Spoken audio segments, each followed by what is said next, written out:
할렐루야, 아멘. 하나님께서 오늘도 우리 가운데 임하셔서 큰 은혜 주시리라 믿습니다.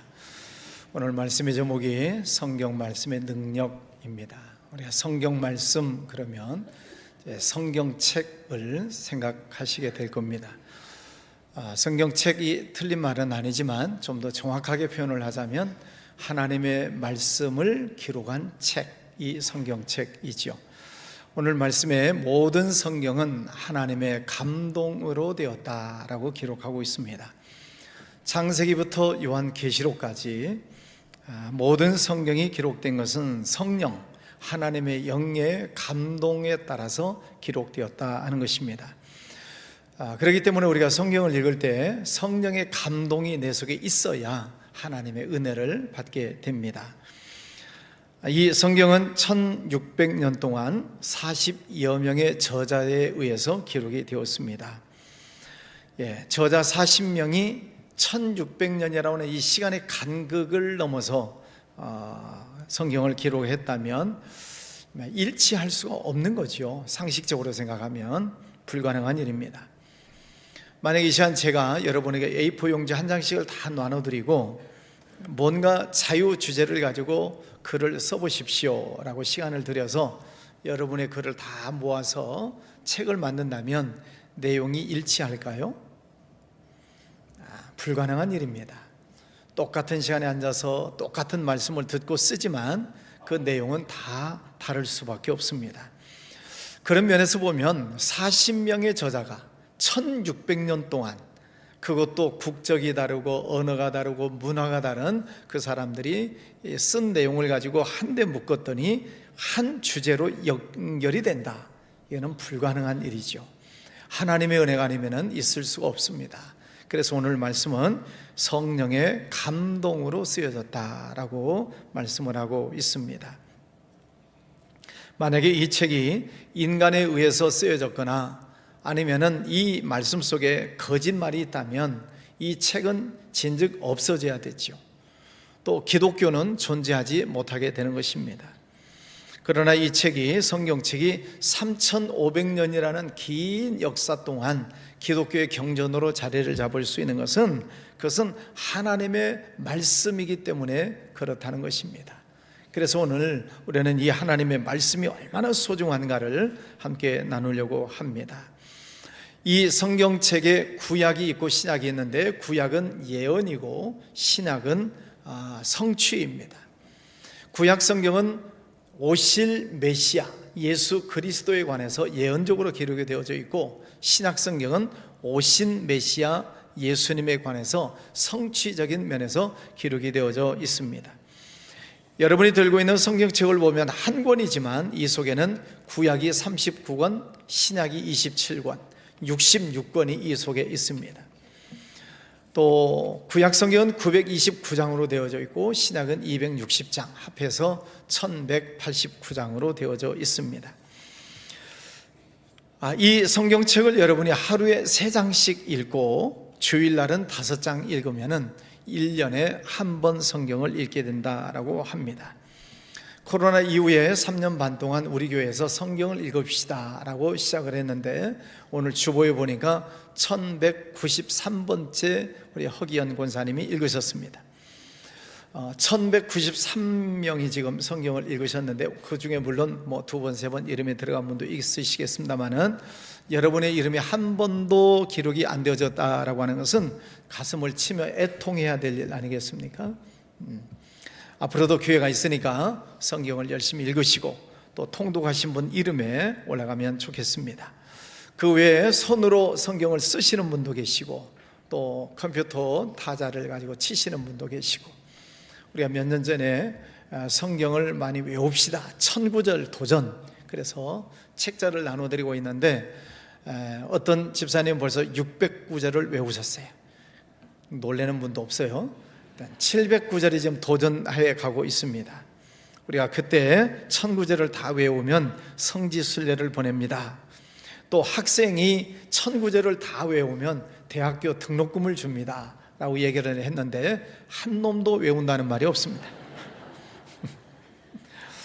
성경을 외우는 것이 쉬운 일은 아니죠. 그러나 틈나는 대로 한번 도전해 보시기를 바랍니다. 왜 우리가 이 성경을 열심히 읽어야 되는가? 요한계시록 말씀에 보면 이 예언의 말씀을 읽는 자, 듣는 자, 그리고 그 가운데 기록된 말씀을 지키는 자가 복이 있다라고 말씀하십니다. 그래서 복 받고 싶으시면 이 말씀을 잘 읽으시고 들으시고 지키시고, 그러면 하나님께서 여러분의 삶 속에 큰 복을 주시리라 믿습니다. 전 세계 인구 중에 30억 넘는 사람들이 성경을 보고 있습니다. 다른 종교를 보십시오. 폄하하는 게 아니라 불교인, 나는 불교인입니다 하시는 분들 불경책을 가지고 있나요? 불경을 읽고 있나요? 안 읽어요. 이슬람, 나는 이슬람교인입니다, 그 사람들이 코란을 가지고 있나요? 없어요. 코란 안 읽어요. 제사를 지내는 분들 사서삼경 읽기나 하시나요? 없어요. 그냥 습관에 따라서 제사를 지내는 것 뿐이죠. 이처럼 타 종교인들은 그들이 믿고 있다라고 하는 경전을 가지고 있지도 않고 읽지도 않아요. 그런데 유독 우리 기독교인들만은 이 성경책을 다 가지고 있습니다. 그리고 열심히 읽자라고 얘기를 하고 있습니다. 왜 그러는가? 왜 이 성경을 우리가 가까이 해야 되는가? 첫 번째, 성경은 하나님의 말씀이기 때문에 그렇습니다. 세상에는 책이 굉장히 많습니다. 학생들은 교과서가 있습니다. 대학을 가면 전공 서적이 있습니다. 서점에 가면 산더미처럼 책들이 많이 쌓여져 있습니다. 하루에도 수십 종류의 책들이 출간되고 있습니다. 제 서재에도 보면 책을 많이 버리기는 했는데 지금도 한 2,000권 정도 있는 것 같아요. 이런 책들을 보면 대부분 한 번 읽고 끝납니다. 그리고 꽂아놓고 있는 거죠. 어떤 책은 한 번도 읽지도 않고 그냥 꼽혀져 있는 책도 있습니다.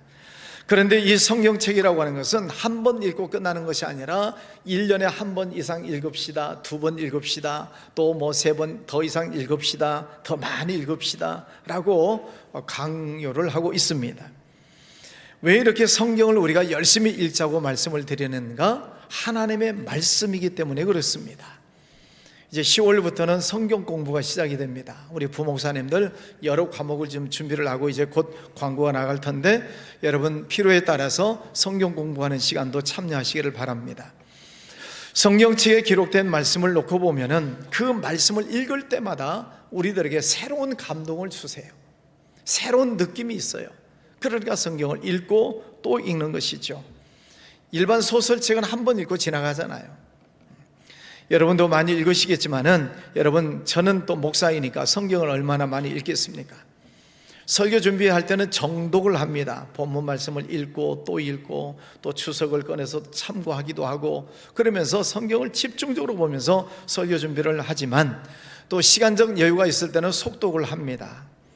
코로나가 시작되면서부터 지금까지 한 달에 한 번씩 읽는다고 말씀을 드렸어요. 그러니까 2020년부터 코로나가 시작이 됐으니까 4년 반 동안 56번을 읽었습니다. 지금도 읽고 은퇴할 때까지나 100번을 읽어야 되겠다 생각을 합니다. 제가 이렇게 무모한 도전을 계속 이어가는 이유가 있습니다. 오래전에, 코로나 전에 우리 용천도에서 은퇴하시는 목사님이 계셨어요. 은퇴하는 그 목사님 은퇴 예배에 참석을 했는데 그 목사님이 은퇴하시면서 3가지가 감사하고 3가지가 후회된다는 말씀을 들었습니다. 3가지가 감사한 게 뭔가? 부부간에 건강하게 은퇴할 수 있는 것, 하나님께 감사합니다. 2번째는 교회가 평안하게 인수인계가 잘 되는 것 감사합니다. 3번째는 노후 대책이 잘 마련된 것 감사합니다. 3가지를 감사하셨어요. 그런데 이어서 3가지를 후회한다는 말씀을 하셨습니다. 그 목사님도 부지런하게 하여튼 일을 하신 분이셔서 노예 일도 하고 총회 일도 하고 개인 일도 있고 그래서 바쁘게 돌아다니다 보니 은퇴 시점이 되었는데 돌아보니 후회되는 것 3가지가 있다는 거예요. 저는 그 말씀을 들으면서 나도 언젠가 저 자리에 서는 날이 올 텐데 이 3가지는 후회하지 말자, 그때 다짐을 했습니다. 첫 번째, 뭔가 성경을 많이 볼 걸, 그 목사님의 후회예요. 2번째는 기도를 많이 할 걸. 3번째는 좀 안 돌아다니고 교회를 부흥시킬 걸. 3가지를 후회하신다는 거예요. 저는 그 말씀을 들으면서 그 시간에 다짐을 했습니다. 저 은퇴하는 날 3가지는 후회하지 말자. 그리고 지켜나가고 있습니다. 코로나 이후에 여러모로 우리 교회가 잘 회복되고 있는 것 감사합니다. 성경을 많이 볼 걸 그 후회를 하지 않으려고 한 달에 한 번씩 보고 있습니다. 하나님의 말씀이기 때문입니다. 이 하나님의 말씀을 우리가 자세히 읽어보면은 이 말씀 속에서 하나님이 나를 사랑하신다는 이 말씀이 굉장히 많이 나와요. 하나님이 나를 얼마나 사랑하시는가. 내가 뭐 하나님 앞에 사랑받을 만한 자격이나 조건이 있어서가 아니라 하나님의 그 일방적인 사랑, 그 사랑이 나를 감동시켜 주시는 것이죠. 여러분, 하나님의 말씀 성경을 많이 읽으시기를 바랍니다. 두 번째, 성경을 보면 교훈의 말씀이 있습니다. 오늘 10절, 16절 보면 나의 교훈과 행실과 의향과 믿음과 오래 참음과 사랑과 인내와 교훈과 책망과 바르게 함과 의로 교육하기에 유익하니. 우리가 어렸을 때는 부모님으로부터 교훈을 들었습니다. 학교 다닐 때는 선생님으로부터 교훈을 들었습니다. 그런데 성인이 돼서는 누가 나를 교훈하는 사람이 있나요? 없습니다. 내가 누구에게 훈계를 듣는 것 싫습니다. 그러니 나이가 들수록 남의 말을 잘 듣지 않습니다. 고집이 세진다는 뜻입니다. 그러면 나이가 들수록 자기 주관대로 자기 고집대로 살아가는데 그게 다 정답인가? 그렇지도 않습니다. 그러니까 고집 부리는 동안 부부간에 서로 다투는 거지요. 정답도 아닌데 고집만 부리기 때문에 오래 살수록 큰 소리치고 싸울 일이 많아진다는 것입니다. 그래서 나이 드신 분들 보면 천생연분처럼 사시는 게 아니라 평생의 엔수처럼 사시는 분들이 많습니다. 왜냐하면 고집이 세지기 때문에 그래요. 그래서 우리는 나이가 들어갈수록 하나님께서 우리에게 주시는 교훈의 말씀을 잘 들어야 된다는 것입니다. 저보다도 연세가 많으신 분들 교회 잘 오셨습니다. 지금까지 살아오던 인간적인 고집을 버리시고 하나님의 말씀을 잘 들으시기를 바랍니다. 그래서 부부간에 하나님을 잘 섬기는 그런 분들을 보면은 부부 사이가 좋으시죠. 왜냐하면 늘 하나님의 교훈의 말씀을 듣고 깨닫기 때문에 부부가 오래 사실수록 관계가 좋으신 거죠. 이렇게 말씀드리면 찔리는 부부가 서너 명 계시겠지만 어쨌든 연로하실수록 손에 손을 잡으시고 교회 열심히 나오시고 하나님의 말씀을 잘 들으시기를 바랍니다. 교훈의 말씀을 잘 들으십시오. 그래야만 하나님 은혜 속에서 행복하게 사실 수 있습니다. 교훈이라고 하는 이 말 한문에서 보면은 가르치고 깨우친다 그런 뜻입니다. 근데 헬라어에서 보니까 디다스칼리안이라는 이 단어는 예수 그리스도를 믿는 사람들의 삶에 대하여 하나님께서 가르치신다 그런 뜻입니다. 그리스도인들이 어떻게 살아야 되는지 하나님의 말씀으로 가르친다는 말씀입니다. 그리스도인들은 이렇게 살아야 된다라고 성경에 기록되고 있습니다. 성경을 읽어보면 하라는 말씀이 있고 하지 말라는 말씀이 나옵니다. 하라는 말씀은 하시고 하지 말라는 것은 하지 마시고, 그게 교훈이에요. 예를 들어서 하나님을 잘 섬겨라, 우상 만들거나 절하지 말아라, 하나님의 이름을 함부로 부르지 말아라, 안식일 주일날을 거룩하게 지켜라, 부모를 잘 섬겨라, 거짓말하지 말라, 탐내지 말라, 도적질하지 말라, 간음하지 말라, 이런 것은 또 하지 말라는 말씀이고. 그러니까 10계명 10개만 봐도 하라는 게 있고 하지 말라는 게 있고, 성경 전체를 놓고 보면 얼마나 많은 말씀이 있겠습니까? 그래서 성경을 늘 보시면서 하라는 것은 하시고 하지 말라는 것은 하지 마시고, 이게 교훈의 말씀이에요. 우리가 성경을 보면서 다 찾아내기가 어렵다면 설교 시간에 말씀을 잘 들으십시오. 설교 말씀을 잘 듣다 보면 물론 여기에도 하라는 게 있고 하지 말라는 말씀이 있습니다. 그 말씀을 듣고 말씀을 들을 때마다 아멘 아멘 하시고 그 말씀을 지켜 살려고 노력을 하시기를 바랍니다. 이 예언의 말씀을 읽는 자, 듣는 자, 그 가운데 기록한 것을 지키는 자가 복이 있다고 하셨기 때문에 이 말씀을 우리가 지켜 행하는 것이죠. 부모님께서 자녀들에게 왜 교훈을 하세요? 선생님이 왜 학생들에게 교훈을 하세요? 사랑하니까. 사랑하는 자녀가, 사랑하는 제자들이 바른 길로 가도록 하기 위해서 부모님과 선생님은 교훈을 하시는 것입니다. 하나님께서 우리에게 계속 교훈의 말씀을 주시는 이유가 뭐예요? 나를 사랑하시니까. 하나님께서 사랑하시는 나의 삶 속에 죄 짓지 않도록, 마귀의 종로로 가지 않도록, 하나님의 은혜와 복을 받으며 살아가도록 하나님께서는 끊임없이 우리에게 교훈의 말씀을 주시는 것이죠. 그래서 여러분 늘 말씀을 읽고 들으시면서 교훈의 말씀을 잘 깨달으시기를 바랍니다. 세 번째는 이 하나님의 말씀은 우리를 온전케 하신다라고 기록하고 있습니다. 세상에 온전한 사람이 없습니다.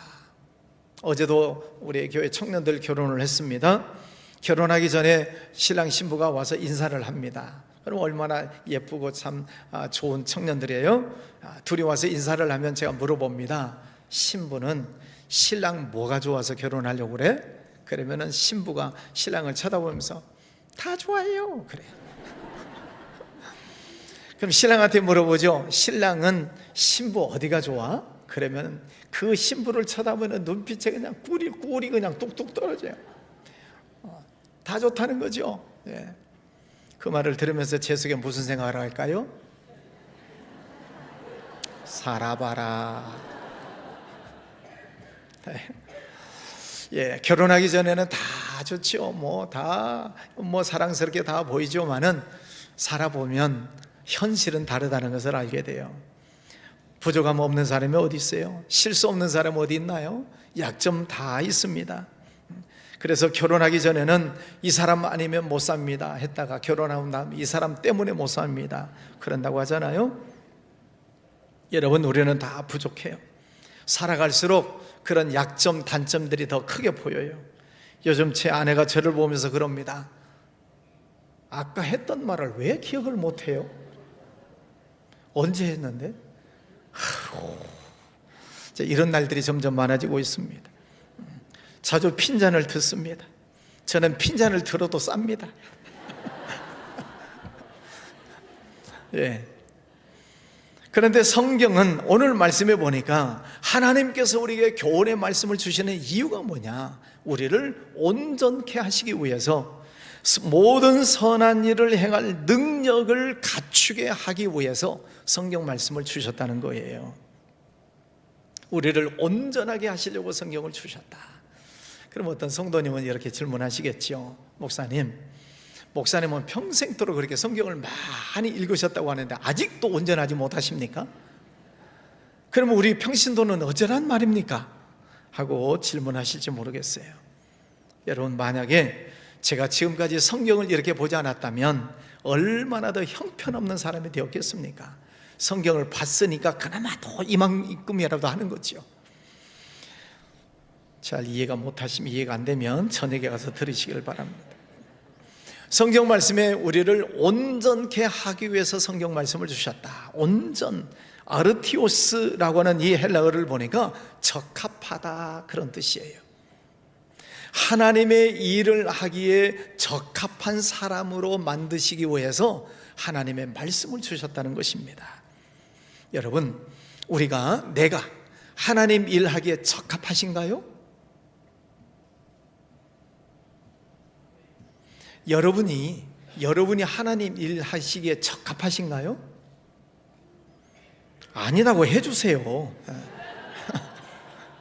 아니잖아요. 여러분, 나 아니면 하나님 일 할 사람 없어요? 많아요. 우리는 하나님 일 하기에 부적합한 사람들이에요. 나 아니어도 할 사람 많아요. 설교 준비하다가 엉뚱한 생각을 해봤습니다. 그럴 일은 없으니까 놀라지 마시고, 제가 만약에 보배로운 교회 담임 목사직을 오늘 사표를 낸다면 우리 교회에 이력서를 낼 사람이 있을까요? 없을까요? 없다고 해주세요. 네? 있을까요? 없을까요? 네, 감사해요. 네, 이런 걸 보고 짜고 친다고 하는 거죠. 제가 만약에 사표를 낸다면 이력서가 100통도 넘게 나올 거예요 아마. 그러면 그 이력서를 보면은 어느 대학을 나왔습니다, 어느 대학에서 박사 학위를 받았습니다, 무슨 일을 했습니다, 이런 재주가 있고 이런 능력이 있습니다. 굉장히 화려한 이력서들이 100통 넘게 아마 쌓이게 될 것입니다. 그런 이력서와 저 자신을 비교해 놓고 보면 저는 아마 초라한 사람이에요. 하나님 일하기에 부적합한 사람이에요. 그런데 어쨌든 하나님께서 저를 부르셔서 이 자리에 세워주셨어요. 그리고 사용해 주시고 있습니다. 제가 잘해서가 아니라 하나님이 나를 온전하게 만들어 가고 계시다는 것입니다. 하나님의 일을 하는 사람으로, 적합한 사람으로, 하나님의 말씀으로 계속 저를 다듬어 가시고 있다는 거예요. 이것이 감사한 것입니다. 하나님께서 저를 다듬어 주지 않으시면 형편없는 사람이 될 것입니다. 사도 바울의 고백처럼 나의 나된 것은 오직 하나님의 은혜로 된 것이다. 하나님의 은혜가 아니면 사도 바울, 나는 죄인 중에 괴수입니다, 나는 만삭되지 못한 자 같습니다, 그렇게 고백하지 않습니까? 우리는 어떻습니까? 하나님께서 도와주지 않아도 여러분 온전하신가요? 하나님께서 은혜 주지 않아도 하나님 일 하시기에 적합하신 분인가요? 그렇지 않습니다. 하나님께서 오늘 우리에게 말씀을 주시는 이유는 우리를 온전하게 만드시기 위해서 말씀을 주셨습니다. 나는 부족합니다, 연약합니다, 실수도 많고 여러 가지 정말 부족함이 많은 투성이입니다.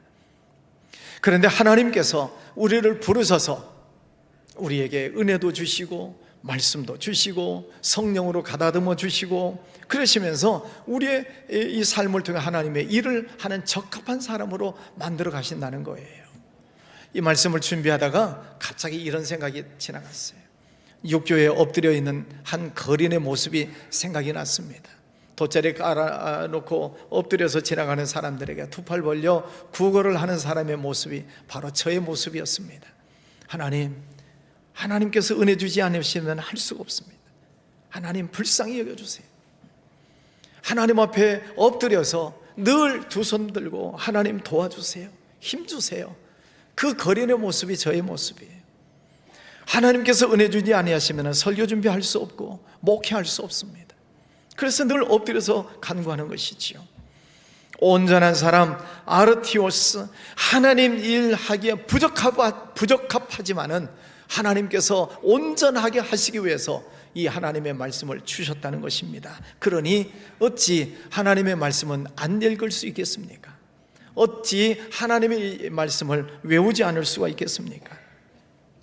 여러분, 하나님의 말씀을 잘 들으시기를 바랍니다. 하라는 말씀 나오면 아멘 하고 하시고, 하지 말라는 말씀이 나오면 아멘 하고 하지 마시고, 성령 하나님께서 여러분들 마음속에 어떤 감동의 말씀을 주시는가를 잘 들으시고 마음에 부딪혀오는 말씀을 순종하고 실천하는 것입니다. 그러다 보면 어느덧 하나님 일 하는데 적합한 사람으로 우리를 바꾸어 가시고 있다는 것입니다. 처음부터 완전한 사람 없습니다. 아브라함 보세요. 대단한 믿음의 조상이라고 이야기를 하지만 그 사람의 면면을 살펴보면 부적합한 사람이에요. 말씀을 따라서 가나안 땅으로 오기는 했지만은 그 왕이 무서워서 자기 부인을 누이라고 2번이나 속였어요. 자기 마누라를 못 지키는 사람이에요. 그런 칠푼이 같은 사람이 어디 있어요? 그럼에도 불구하고 하나님은 그에게 계속 말씀을 주셔서 믿음의 조상으로 만드시지 않습니까? 모세라는 사람 보세요. 그는 80세에 하나님 앞에 부르심을 받습니다. 80세 노인입니다. 힘이 없습니다. 그 스스로 말하잖아요. 나는 말이 어눌합니다. 80세가 넘었는데도 혈기가 남아있어요. 그럼에도 불구하고 하나님께서 계속 그에게 말씀을 주셔서 민족의 지도자로 세우시지 않습니까? 베드로 보세요. 평생 태어나서 잔뼈가 굵어지기까지 어부 노릇을 했던 사람입니다. 주님께서 그를 부르셨지만 성질이 급한 사람이에요. 예수님을 모른다고 3번씩이나 부인을 했던 사람입니다. 그러나 하나님께서 그에게 성령을 부어주셔서 그 부적합한 베드로를 하나님께서 다듬고 가다듬어서 예수님의 수제자로, 많은 사람들에게 복음을 전하는 제자로 삼아주시지 않습니까? 여러분, 우리는 다 불완전한 사람들입니다. 온전치 못합니다. 그런데 하나님께서 나를 부르셨어요. 왜요? 하나님이 여러분을 쓰시려고. 나 아니어도 할 사람 많지만 하나님께서 여러분을 부르신 이유는 여러분에게 복을 주시려고. 그래서 하나님의 말씀을 듣고 하라는 것 하고 하지 말라는 것 하지 말고 그 말씀대로 살아가면 어느덧 하나님께서 여러분에게 복 주시는 것을 깨닫게 되실 거예요. 그래서 하나님의 일을 하는 적합한 사람으로 만들어 가신다는 것입니다. 하나님은 우리를 계속 말씀으로 다듬어 가십니다. 그 말씀을 잘 들으십시오. 말씀을 경청하십시오. 말씀을 들을 때 하나님의 레마, 하나님의 음성이 어떻게 내게 들려오는지를 귀를 쫑긋 세우시고 그 말씀을 잘 들어보세요. 그 말씀이 나를 온전하게 바꿔나가시는 하나님의 은혜라 하는 것입니다. 저는 그 하나님의 은혜에 대해서 감사하고 있습니다. 나 같은 것이 무엇이기에 하나님께서 나 같은 것을 버리지 않으시고 계속 은혜 주시고 말씀 주셔서 세워가시는지 그게 감사한 거죠. 하나님 일하기에 적합한 사람으로 만들어 가시고 있는 것 감사하지요. 사랑하는 성도 여러분, 이뿐 아니라 여러분이 하나님 앞에 기도하시면 응답해 주시잖아요. 생각만 해도 채워주시잖아요. 생각지 않아도 주시잖아요. 이처럼 하나님께서는 풍성한 많은 것을 준비해 놓으시고 여러분에게 주셔서 그 하나님의 복을 주셔서 여러분이 하나님 일하시기에 적합한 사람으로 만들어 가신다는 것입니다. 그 하나님의 이끄심 앞에 순종하시기를 바랍니다. 하나님의 인도하심을 잘 따라가시기를 바랍니다. 그러면 나도 어느덧 나도 모르게 하나님의 그 일을 하는 온전한 사람으로 바꿔져 가고 하나님께서 영광을 받아주시고 여러분 삶 속에 기쁨이 있고 감사가 넘치는 복된 삶이 되지 않겠습니까?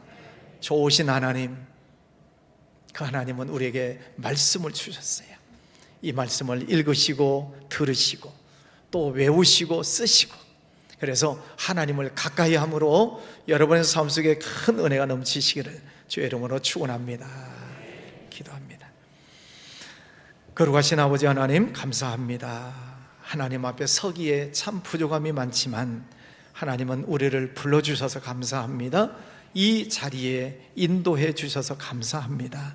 하나님의 말씀을 듣게 하셔서 또 보고 깨닫게 해주시는 것 감사합니다. 이 말씀 따라 늘 순종함으로 하나님 일하기에 적합한 사람으로 만들어가 주시니 감사합니다. 늘 하나님 말씀 속에서 승리의 삶을 살게 하여 주시옵소서. 예수님 이름으로 기도하였습니다. 아멘. 차례